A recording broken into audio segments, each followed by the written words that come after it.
Good morning, everyone. Let's get started, even though I know more people are going to trickle in. My name is Dr. Dean, although there's a Waldman at the end of that, but nobody ever calls me that.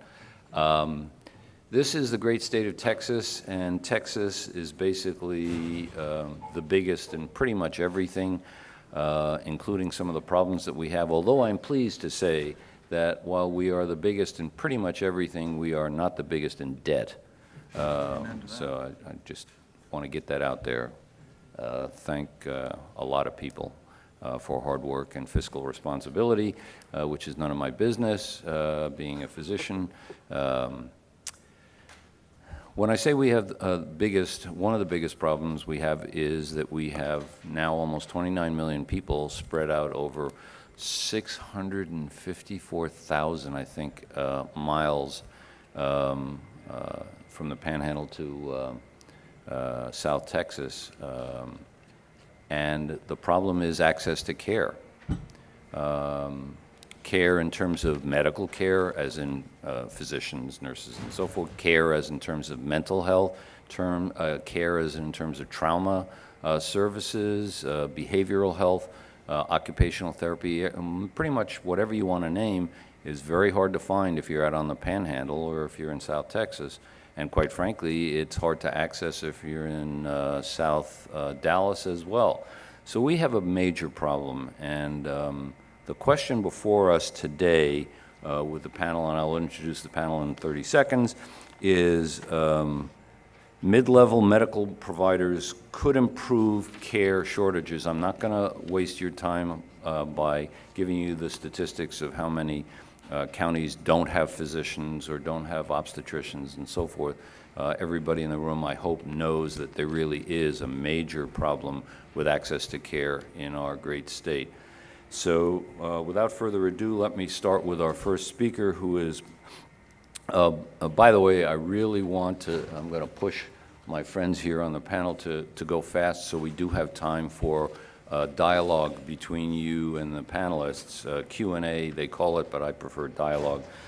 Blake Hutson, by the way, spelled with a T, not a D. Some of us have problems with spelling of our names since my mother put an E on the end of Dean, and I've been paying for that for over 7 decades. Blake is the Associate State Director for Outreach and Advocacy at AARP, Texas. He received his bachelor's degree in business at UT Austin and a master's in political science at Texas State. Got his start in healthcare advocacy in 2008 when he took a break from graduate school to travel the nation and to film, notice cinematography, I like it, stories of people who fell through the cracks of our healthcare system. I'm sure he can regale us with really worrisome stories. For the past decade, he has worked with Consumer Reports, the American Cancer Society, and now AARP to help bring the lives of real people into the legislative process. Blake, my pleasure. Please start. And I'm coming there. And you got this. Just aim in that direction.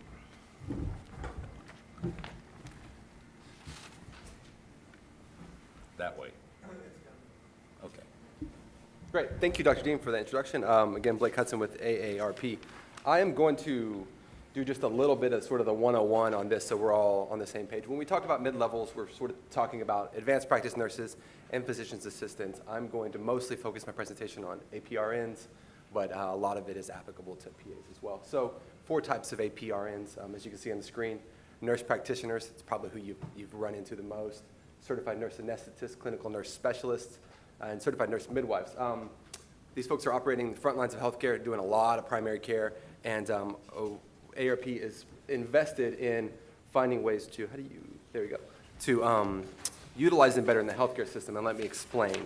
So in 2010, sort of on the heels of the Affordable Care Act, which I won't talk about here, there was this idea that we're going to have a lot more people that are going to need health care if they're going to have health insurance. So, well, who's going to treat them?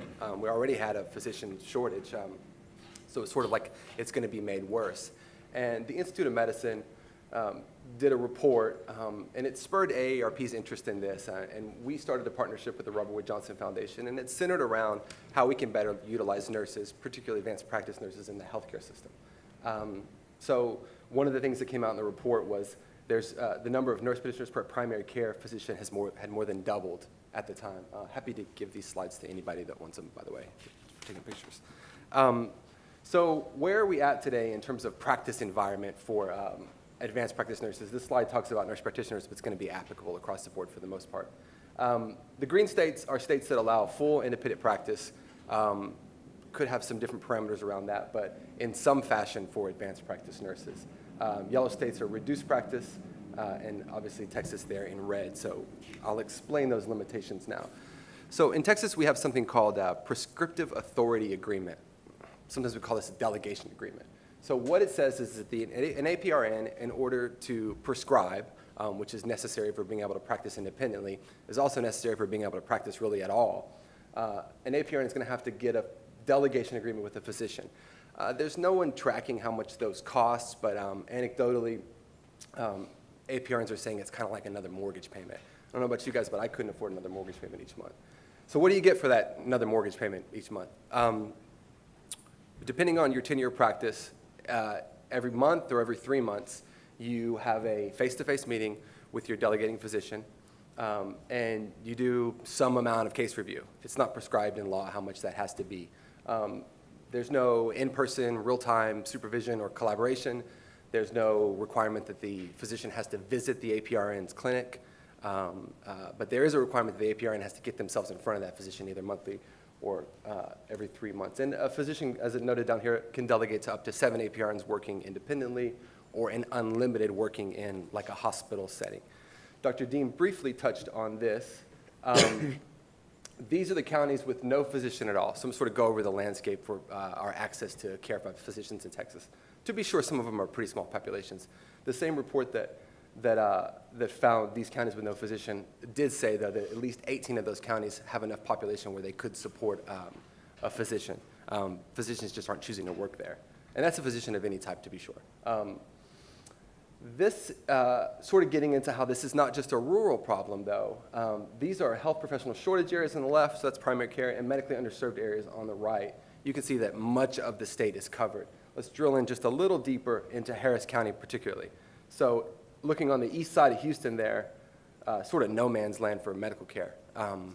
No physicians serving, so we have the HIPSAs and in, medically underserved areas in that whole area there. So we really have a big problem, and the point here is that it's not just a rural problem. We talk a lot about rural health care and access in those areas, but we actually have this problem in urban areas as well.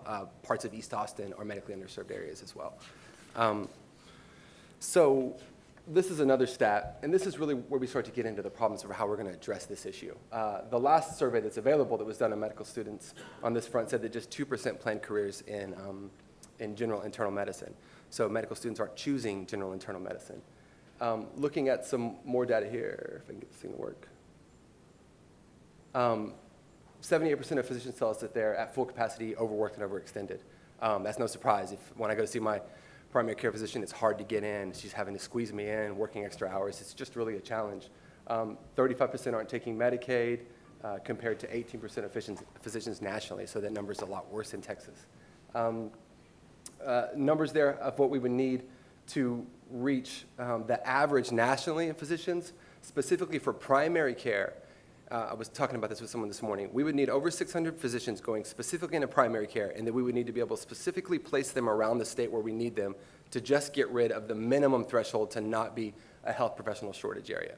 So, and then we go back to the same problem, and this is more recent data. I looked at the residency matching program for last year. Less than 7% of U.S. medical students went into primary care residencies in 2016.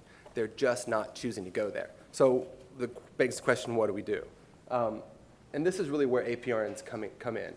Right now, according to the Board of Nursing, we do have an APRN of one of the 4 types in every single county in the state, no matter how small.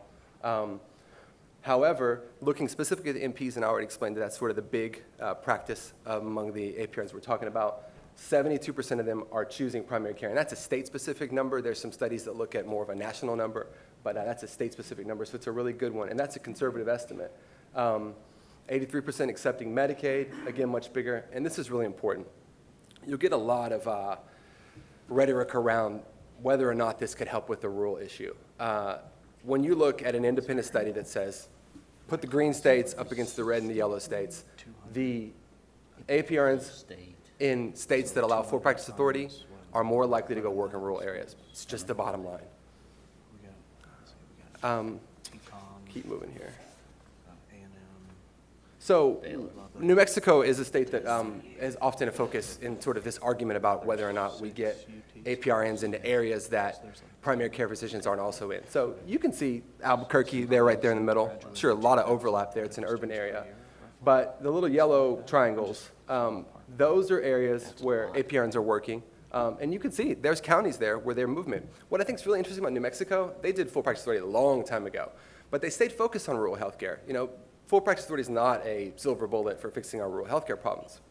What New Mexico did really interestingly is they said, we got Texas next door, has an unfavorable environment for APRNs to work. Let's see if we can get them across the border and come work for us. So you can live in El Paso, you can go work in New Mexico, and you don't have to pay these agreements, right?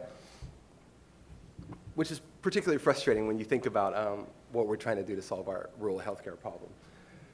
I won't go into depth here. Dr. Dean didn't mention it, but when he testified in front of public health on this on the bill, I think there was something on the TPPF left on your chairs. He brought a binder full of studies. I think some 120 plus studies that spoke to the quality of care provided by APRNs, the outcomes. The body of evidence is overwhelming that this is safe and effective care. There's 22 states now, the District of Columbia and the VA health system, that carefully looked at this and found that this is really where we need to go if we're going to fill our primary care need. And these are recent studies, and like I said, you know, I can get you Dr. Dean's binder if you'd like to take a look. So one of the things that really gets batted around is this idea of team-based care. And it particularly bothers me because the idea, the phrase usually goes, this is really just a rogue group of nurses that don't want to collaborate with physicians. But when you look at the prescriptive authority agreement, there's nothing in there about collaboration. There's nothing in there about team-based care. Like I said, the physician never has to enter the practice. The physician doesn't have to provide any kind of real-time active supervision, the kind of things we think of when we think of team-based care. What we do know is that when you look at states with full practice authority and states without full practice authority for APRNs, it's the level of collaboration between physicians and nurse practitioners, APRNs, is the same because it comes down to caring for the patient and the provider doing whatever they need to do to care for the patient. So it was my little attempt at humor there. But and I'm getting towards the end here. I think this is really interesting. So the FTC, Federal Trade Commission, just last month did an opinion for Pennsylvania, who's looking at a full practice authority bill. I think they've actually passed a bill out of the Senate, and they're working it through a House committee, so they could be our next state. So we're getting pretty close to about half of the country, statewide. And they said, APRN prescribing and practice has the potential benefit to benefit Pennsylvania consumers by, and this is really important for our TPPF audience, increasing competition among healthcare providers, which likely would improve access to care, contain costs, and expand innovation in healthcare delivery. And I don't know if you noticed here, the FTC said the same thing in 2014. So this is Obama's FTC and Trump's FTC, all coming to the same conclusion, which I think is really interesting. And that point is further made when we look at the coalition of folks that are supporting full practice authority. It's all over the board. We're really happy to be working with TPPF on this issue, CPPP on this issue, business groups, rural hospitals. It sort of goes on and on and on. We think it's time that we take a hard look at this. We find a Texas way to do this that addresses any ongoing concerns about education requirements or quality of care. Every state's looked at this that's done this has done it a little bit differently. We have a lot of flexibility in how we do this. We just need to have a serious conversation. And with that, I'll close. Thank you for your time.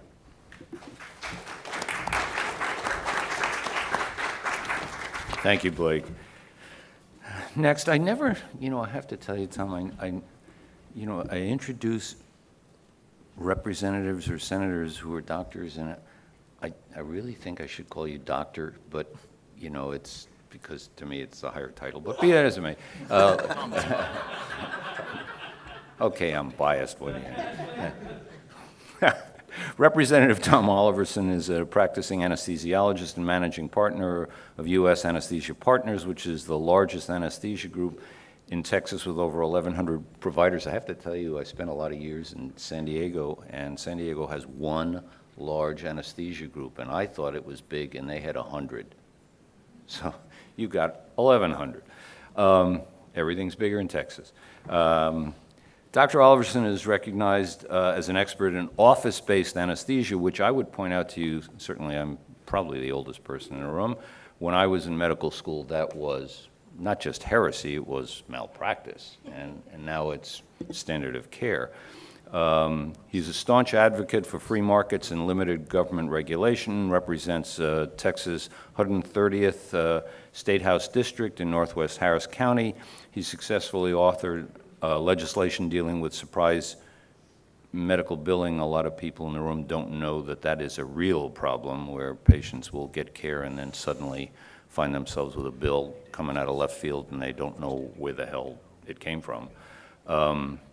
Scoliosis screening, flood control, voter fraud, and telepharmacy. Dr. Oliverson was chosen by his representative Republican colleagues as the best freshman legislator for the 85th legislative session. And I want you to remember, here is an individual who was a top of the totem pole as a senior in high school and then a lowly freshman in college. And then 4 years later, he was the top of the totem pole as a senior in college and then a freshman in medical school. And then 4 years later, he's a doctor. And my God, I'm a doctor, only now you're a first-year resident and you're at the bottom of the totem pole. And here he is at his age, he's now a freshman again, so. Freshman of the year. Freshman of the year, I'm sorry. Please. Well,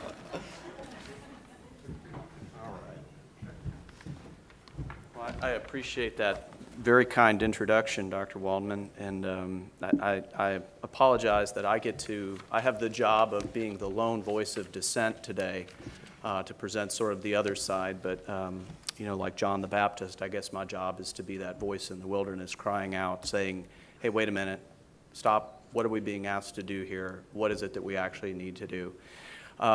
I would completely agree with a lot of what Blake said. I do think that mid-level practitioners are critical in terms of filling gaps in healthcare needs, and I think they will continue to do that. I think the real question that we have to ask ourselves is whether the current system that we have in place is sufficient to allow them to do that, or if we need to modify it. And so I guess you'd have to start by asking, what does the law in Texas currently allow a mid-level practitioner to be able to do? And I would point out to you that it allows them to own their own business. It allows them to move anywhere in Texas they want to, see their own patients, bill for their own services. They can be in a group practice. They can be a solo practitioner. They can move from specialty to specialty, which interestingly enough is something physicians cannot do, where you can basically be in primary care one day and then in orthopedics the next day. We would have to go back and do an additional residency training program to be able to do that, but they can do that. And so the question then is, do they really need to be supervised at all? And what does supervision mean? And what are these terms that you keep hearing? We don't talk about independent practice a lot anymore. We talk about practicing to the top of our license, which came from the Institute of Medicine report. We talk about full practice authority. I think in order to answer those questions, let's see, hopefully do this right. The first thing we have to do is look at the training. But before I do that, let me just say, when we talk about practicing to the top of the license, that's a very nebulous term, and it kind of means whatever it means to whoever's hearing it. When I hear that term, I think to myself, well, I believe that a mid-level practitioner is already practicing at the top of their license currently in Texas because they're doing that which they were trained to do.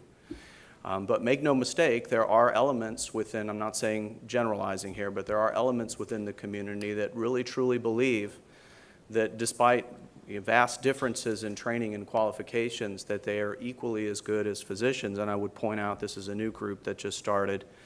The purpose of the ACCP is to protect the professional autonomy and advocate for full broad scope of practice for DNPs as a cathopathic physician. So now they're actually physicians, completely equal in every way to our MD and DO counterparts. So what we're talking about here is not incremental gain. What we're talking about here is we want to be treated separate and completely equal to in all respects. And in order to answer that question, I think you have to go back and look at the training and say, well, is it really equivalent? If you're going to do the same things and be given the same privileges, are you trained to the same level? And I think you can see, I think this kind of lays it out pretty clearly, that the level of training is not comparable. Physicians are required to log 15 to 16,000 hours of clinical practice before they are allowed to practice independently. But according to the programs I looked at, APRNs typically will begin practicing independently in other states with as little as 500 to between 1,500 clinical hours. And folks, that's your math not deceiving you. That is less than a tenth of the level of clinical training. So that's a significant difference. But you also have to look at the quality of training. And by that, I don't mean, what I mean is the consistency in the quality of training. Medical education has focused the last 100 years on making sure that whether you go to the University of Texas, University of New Mexico, Baylor University, or Harvard, that when you emerge, Be nice. when you emerge, you have the same body of medical knowledge. You have gone through the same coursework. You have the same number of hours of training, the same exposure to disease processes, so that wherever you train, you're basically the same. And what we see in advanced practice nursing is a wide variability. We have programs like UT Austin here, which is very good. Their family nurse practitioners log 600 hours of clinical training before they can complete their master's program. But on the other end of the spectrum, we have programs like Maryville University where it's a 100% online degree. When you're talking about independent practice, realize that both of these groups will end up having the same rights and abilities. And I think even the Institute of Medicine study recognizes this, if you read the report, that there needs to be some profound changes in the way that we educate our nursing workforce before we can actually call them equivalent to physicians in terms of their knowledge and their training and what they're capable of doing. And I'm just not seeing that currently in the marketplace. It's sort of all over the place right now, and it's not standardized. We've talked a little bit about outcomes. I hear this a lot. Well, it doesn't matter how well they're trained because the outcomes are the same. Maybe your physicians are just prodigiously overtrained, and maybe everybody should only get 1,500 hours of clinical training and then go out in the real world and start treating patients. The problem with that is when you actually look in these studies and you do more than just sort of say, well, this is what it concludes, and you actually read in the discussion, invariably these studies will all point out the limitations of the studies themselves. There are various methodological flaws with the data that's currently available, which makes them generally unable to draw an effective conclusion about quality of care. Yes, no difference may be observed. However, the sample size was insufficient. The length of follow-up was insufficient. The study was retrospective, was not prospective. We're talking about, quote, independent practice, but we're actually using data where there are physicians present and supervising, as is the case with a lot of the nurse anesthetist studies using the QZ modifier. There's actually a physician present during that. So what you see when you read these big reviews is things like, it's impossible to provide a definitive answer to the review question. The strength of evidence was generally low. We found scarce long-term evidence to justify this position. What I'm saying to you is that when you talk about this vast, overwhelming amount of data that's out there, the data is not very reliable. There are no good longitudinal head-to-head studies looking at primary care saying, are these two groups equivalent in outcomes? It's basically like me saying to you, I could build a bridge with sticks and walk across it, and then if you're on the other side, you ask me, is the bridge safe? Well, what I can actually tell you is that I walked across it and it didn't collapse. What I can't tell you is what happens when if I walk back across it. I can't tell you whether or not you can drive a truck across it. And I don't know how long it's going to last. So you have to be careful about saying more than what the data actually says. I'm going to skip in the interest of time here. We talked about methodological flaws. So now, I also hear an argument that, well, we should do this because it is much cheaper. These folks are less costly. They're cheaper. It will save the system money. And in that, I would grant you that that's a true statement. There is no doubt it is much cheaper and much quicker to train a mid-level practitioner than it is a physician. When you compare the average amount of debt incurred for 4 years of medical school versus a master's program in nursing or now moving to a DNP, the costs are not even close. And that makes sense when you consider the length of training and what actually goes into it.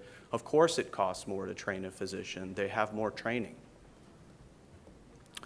In addition to that, our mid-level practitioners actually do get paid less than their physician counterparts. That is true. Even here in Texas, Medicaid pays a nurse practitioner only 92% of what a physician gets paid for the same service when that care is rendered. And Medicare actually pays even less than that. So there is a little cost savings there. It's not a lot, but there is a little bit. So there's some truth to that argument. However, in some states where you've had independent practice for a while, like Oregon, you actually have another situation that crops up where the same groups advocating for independent practice later come back and demand to be paid exactly the same dollars for the care that they're rendering, which, quite frankly, even as a physician, I can't argue with that. If the state's going to say that you can do the same thing and you're providing the same care, you probably ought to be paid the same. And so in Oregon now, we actually have a law on the books that no insurance carrier is allowed to pay a nurse practitioner less than what they pay a physician. And so your cost savings at that point essentially evaporates. And when you combine that with a growing body of evidence out there looking at utilization rates, there are definitely some good studies out there looking at the fact that in head-to-head practice settings, that mid-level practitioners tend to order more tests, more consults, and more labs than their physician counterparts. And I found this study to be particularly interesting because it was done at a VA medical center, and I was actually an intern at the VA. I don't know if you ever worked in a VA, but when you're seeing patients in private practice, you're literally surrounded by other practitioners. Oftentimes you're fighting for exam room space, so you're in a highly structured, highly systematized environment where there's a plethora of more experienced people around you that you could say, hey, would you look at this EKG? Do you think I need to order a stress test? This patient's coughing, should I order a chest x-ray? So even in that kind of an environment, what they found was that there were significantly higher rates of ordering not just imaging tests, but the most expensive kind of imaging test, ordering a chest CT when a chest x-ray would do. So utilization rates are probably not comparable. So there may not be a cost savings. Now, we talk about expanding access to care, and I know, Blake, you had some good slides on this as well. Look, this has been done in other states. If we're going to expand access to care, if that's going to be our argument for doing this, we ought to look at states where they've already done it and see if it actually improved rural access to health care. And what you see time and time again in states like Arizona, Utah, there's Idaho, Oregon. Notice these are big western states with large rural areas with small numbers of providers. The triangles are your mid-level practitioners, the circles are your docs, and if you look, they basically practice in the same location. I mean, that's the free market. If you could go anywhere you wanted to go and open up your practice, you're not going to go to a rural healthcare setting. You're going to go to a place where the highest number of insured patients is, which is going to help you make the most amount of revenue, which is going to help you pay your car note, put your kids through college, and build a life for yourself. So I would actually argue that the current system that we have, which requires supervision, our mid-level practitioners actually have more autonomy under the current system in rural healthcare settings than they do in urban healthcare settings, multi-specialty clinics and the like. And so probably there's actually an incentive for them to move to rural healthcare settings, which totally evaporates with independent practice. And again, time and time again, in big western states like ours, it really doesn't improve rural access to health care. And there's Texas. And so with that, I'm going to yield back the balance of my time for my colleagues, and I appreciate the opportunity to come and talk to you today. How about that? Right on time. Thank you, sir. You know, I have to say I went to Yale, Harvard, University of Chicago, but I didn't realize I was going to inferior schools because none of them were in Texas. And I just, I'm sorry, I apologize. My training may be a little less than what can I say, folks? I was an Easterner. Was, okay. I'm now a proud Texan, so there you go. Our next speaker is another person from the medical world. Representative Stephanie Klick graduated Texas Christian University with a Bachelor of Science in Nursing and has that over, well, I'll just say a large number of years, young lady, so that it's a large number, let's just leave it at that, of nursing experience, and currently works as a nursing consultant. She represents House District 91, which includes the cities of North Richland Hills, Halston City, Watauga, and parts of Fort Worth. She currently serves on the House Human Services and the Public Health Committees, and last session she authored the HB 1415, which I regret to say was ill-fated, which would have released Texas APRNS from the Prescriptive Authority Agreement. It is my pleasure to welcome Representative Klick, with a K.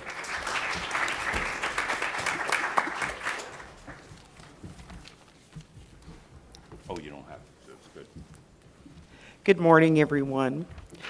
Blake did a really good job of putting up diagrams of the medically underserved communities and population. But I'm going to throw out some numbers so that you have a full grasp of the problem. We have 80 counties of 254 that have 5 or fewer physicians, 35 counties with no physician at all, 185 counties in the state that have no psychiatrist, 147 counties have no obstetrician gynecologist. We have got a problem. And as has been mentioned by some of my colleagues on the panel, the shortages are not limited to just rural Texas. Urban Texas is feeling the provider pinch within primary care. There are also 300